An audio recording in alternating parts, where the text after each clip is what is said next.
So as a technologist and an entrepreneur, I'm always on the lookout for the next big thing. But with the sheer volume of new products and devices that are released each year and this relentless pace of development, it can sometimes be a bit of a bewildering task to know where to even start. So tonight I'd like to talk to you guys about some of the key trends and technologies that I've identified as being some of the most promising platforms for innovation and for opportunity in the years ahead. But before we look back, it often helps to take a couple of steps back. So I'm sure most of you are familiar with Moore's Law.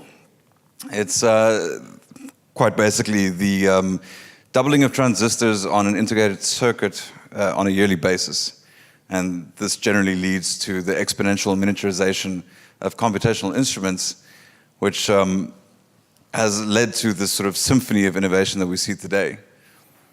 Now, a couple of years on from when this observation was first made, and we've already reached the physical limit. At the moment, transistors are no larger than single molecules.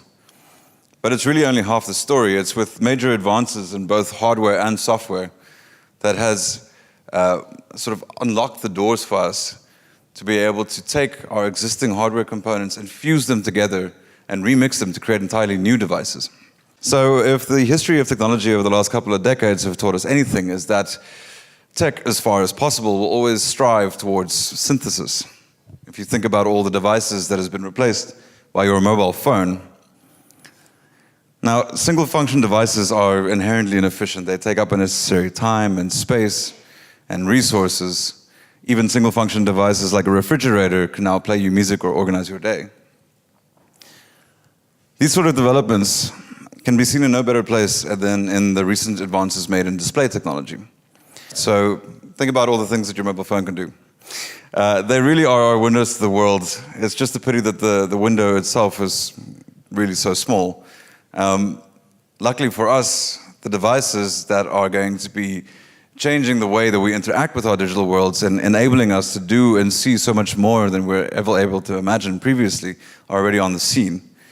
Take virtual reality, for instance. So this technology has only been on the scene for a couple of years. I mean, it's been around since the 90s, but the consumer-grade VR headsets has really only been released recently. It's been pretty phenomenal how quickly this technology has developed in such a short amount of time. But even so, we're still basically where we were in year one of mobile phones. These headsets are still clunky, the controller is still quite awkward. Even now, people are still trying to figure out how to make content for virtual reality that won't physically make you ill. But in spite of this, analysts agree that it will be a $150 billion industry by the year 2020. Now, why is that? For me, I think it's this idea that's called presence. For any of you that have experienced this firsthand, you'll know that the sensation is nothing short of transcendent. Every synapse in your brain basically is shouting that what you're seeing is real, and it doesn't really take much to give in to that illusion. Before now, the only means of interacting with our digital worlds have been through staring at a screen. For the first time, VR has now made it possible for us to be able to fully immerse ourselves, extending our experiences within these worlds.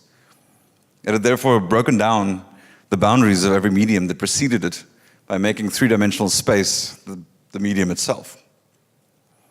It's not just VR that's changing the way that we see our world. Augmented reality devices like Microsoft's HoloLens is going to allow us to be able to superimpose these digital creations onto our real world. Previously, any sort of action that would require the use of a screen, checking the weather, watching the news, can now all be materialized in front of you in thin air, no matter where you are. This has fundamental consequences for how we work and play and even communicate, especially how we consume content. If you think now, if you want to watch a video, you have to pull out this tiny square out of your pocket.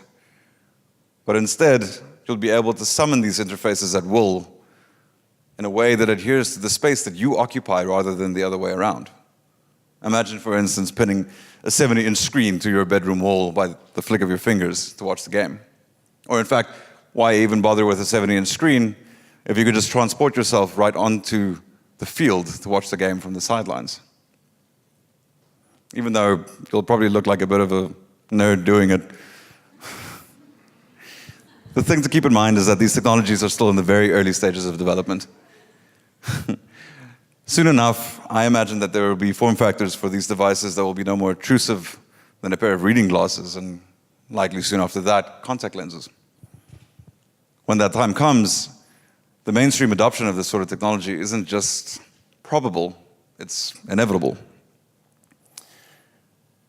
But in order for us to be able to make something like this work, I've sort of found, at least in my experiences, that unlike entertainment of today, with immersive content experiences, people aren't just willing to sit around and passively consume for hours on end. They want to engage. And engagement can be exhausting. So you're going to want to jump in and out of these experiences much quicker. And for us to be able to do that, we're going to have to develop an on-demand streaming service, I believe, that can stream high-fidelity, latency-free content to you wherever you are and any place you are. Luckily, we're halfway there. Services like Netflix and Spotify now, you can access any song or movie that you can think of basically at a press of a button. This has fundamentally challenged our understanding of what it means to own content. Now, what is the point really of being able to buy an album if every album that's ever been created is accessible at a moment's notice from the cloud? Nobody owns content anymore. Everything has sort of become transient. It's become fluid. This idea is known as decentralized ownership, and it can be applied to just about anything. Already now, you can find the perfect accommodation anywhere in the world through Airbnb, or get to where you need to go just by calling an Uber.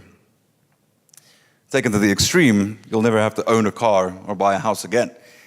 And it does make sense. I mean, duplication is wasteful. Why have 100 cars on the road that you only use 1/100th of the time if you're going to have one car on the road that's used by 100 people all of the time? And this is really only the beginning. Think about the relationship that you have, for instance, with your appliances in your house. Something like a power drill just sitting in your closet for most of the year. I guess you use that thing probably once or twice. If that tool was accessible from a centralized location to be accessed by anybody on demand, we would all become much more wealthier functionally. And it would enable us to go from an ownership society to an access society. It's not difficult to imagine a future where anything that you could possibly need, you can just conjure basically as if by magic. But now for something like that to work, we're going to have to develop a fulfillment infrastructure that's going to be capable of near instant gratification, which right now we certainly don't have. And every time we as a society have managed to remove a big chunk of the friction of moving around physical things in the physical world, we've profoundly changed our world. If you think about how we went from boats to trains to planes. For a while now, it's been pretty difficult to make any further advancements in this area because of one of the final bottlenecks in the system, which is the human element. But for the first time, that could actually be changed. We live in a time now where the convergence of specific technologies will enable us to realize one of our oldest fantasies in the form of autonomous machines. It's not just the mechanical components in these devices and these technologies that have seen major advancements in the last couple of years, it's also the intelligence powering them. Soon enough, I imagine there will be a fully autonomous network that will form this sort of pervasive layer of on-demand access that you can tap into as and when needed. Already companies like Amazon and DHL are testing delivery drones, and nearly every major car company that you can think of has a self-driving car in the works. None of this stuff would have been possible if it wasn't for one major development in the last few years, and that is of artificial intelligence, or more specifically, machine learning. Now, a lot is still widely misunderstood about AI. It doesn't refer to sentience or indeed even awareness. It's actually a more specialized form of narrow AI that's being put to use today.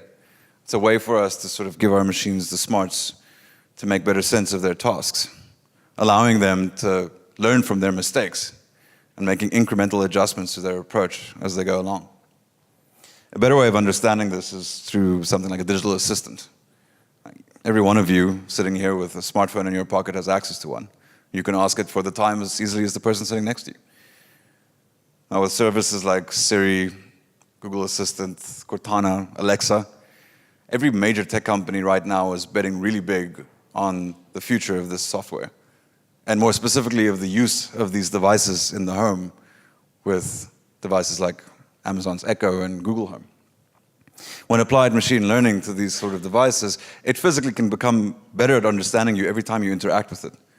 Every time it comes across an intonation or an accent that it doesn't understand, it can just upload that information to the cloud, and once it's figured out what it is that you actually wanted, it could redistribute that back across the network so that every other assistant can learn from its mistakes.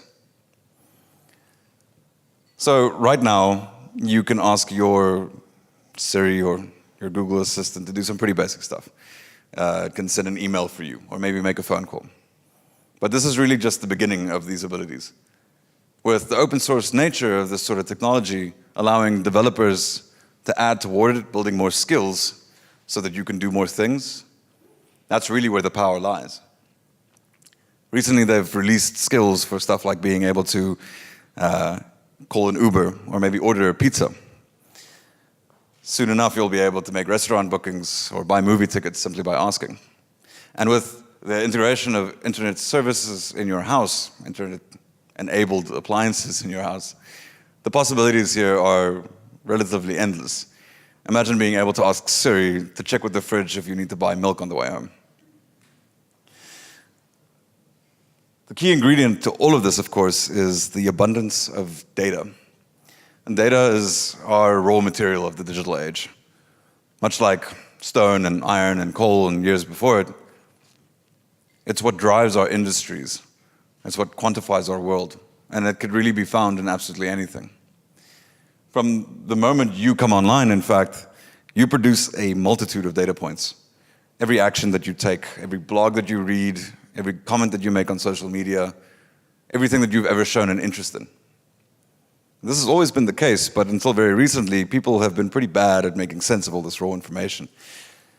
But now with improvements in big data analysis, correlation algorithms, a little help from our new AI friends, the sort of models and predictions that we can extract from this information is astounding.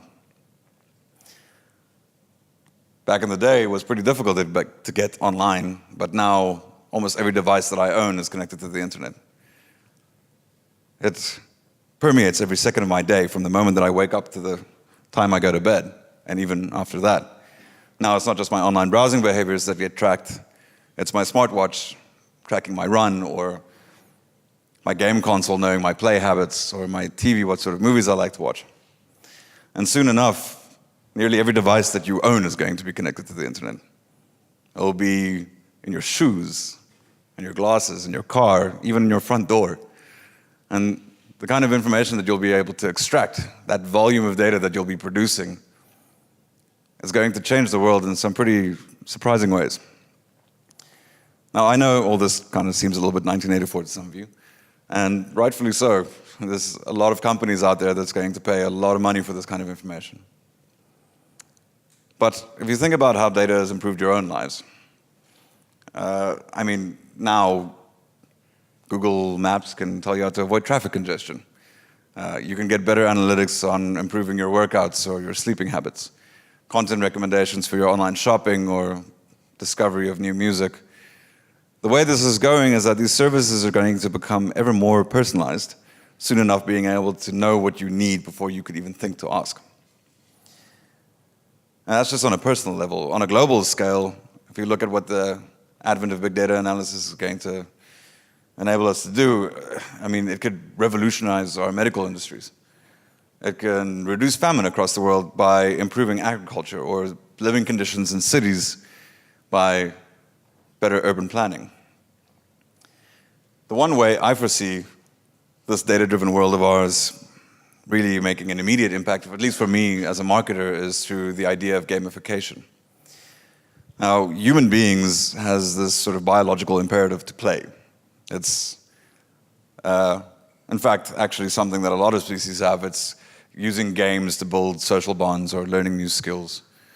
So as technology becomes better and better at kind of hacking this core instinct of ours to elicit certain behaviors, it's when we drive those behaviors towards specific functions or goals, that's the basis of what we call gamification.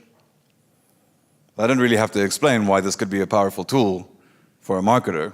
And yes, sure, it can be used for some pretty nefarious purposes as well. But if you can use this kind of technology, or at least this sort of technology, to be able to put it towards the betterment of our world, you can really make a pretty big impact. Imagine being able to earn a badge every time you throw a plastic bottle into the connected recycling bin, or climbing to the top of the leaderboard because every kid in your class passed their exams. Or, in fact, unlocking an achievement for saving this little guy from the shelter. This sort of technology is going to change our world. There's absolutely not a doubt about that. But we do get to decide how. By embracing this change, we can guide it toward a better future, not just for ourselves, but for every living thing on this planet. It is therefore the responsibility of all of us to create, to contribute, to innovate, and help shape this brave new world of technological integration. Thank you.